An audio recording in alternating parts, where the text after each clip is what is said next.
निश्चित भाव आज आम लगी पदमपुर माटी लगी बहुत गर्वर कथा है कि वर्षे भितर माननीय 5टी चेयरमैन पदमपुर के 2 थर आसले न और लोगों को समस्या बुझिकिना जाउछन और तुरंत समाधान भी होची। तो एटा आपण माने समस्त देखुथिबे पदमपुर रे गुटे प्रकार जनसमुद्र हिचे समस्त बीजेपी के वोट देबे सेटा ऑलरेडी डिसाइड करि सारले न। तो यहानी आसे कि ना बस आज आम समस्त भेटलु मिसलु बहुत खुश लगुच माँ मान आशीर्वाद आम ऊपर अच्छे आम पदमपुर राजपुरा समय माटी भाई दादा समस्त आशीर्वाद आम निश्चित विजय हमू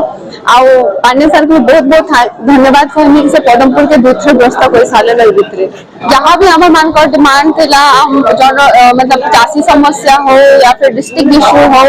या फिर आपनकर जेन ममता सॉरी आमर मधुबाबू पेंशन हो कि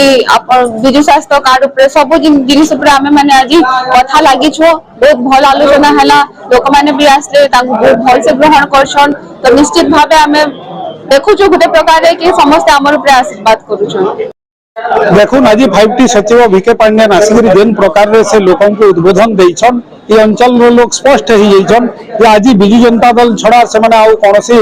लोकन को वोट नहीं दियान ये अंचल रो नेता माने जाई करी केन प्रकार काम करूछन से सेटा भी कहि देछन। इठाने प्रदीप पुरोहित जे अछन भारतीय जनता पार्टी रो नेता से जाई करी केन प्रकार हाईकोर्ट रे अंकुश लगई करी माने केन प्रकार रे हमर जिला इशू के बंद कर दिया गला जिला हेबार ऊपर थिला और जेन प्रकार रे से अंकुश लगावार लगी प्रयास करी अंकुश लगई भी देले हाईकोर्ट रु आउ आज निश्चित भाव से कथा के भी वीके पांड्यान सर ताके स्पष्ट करिछन और निश्चित भाव पदमपुर निर्वाचन मंडल रे जुड़ी शंख बाजबा और निश्चित भाव विधानसभा रे वर्षा सिंह बरिया और लोकसभा रे परिणीति मिश्र निश्चित भाव विजयी हेबे।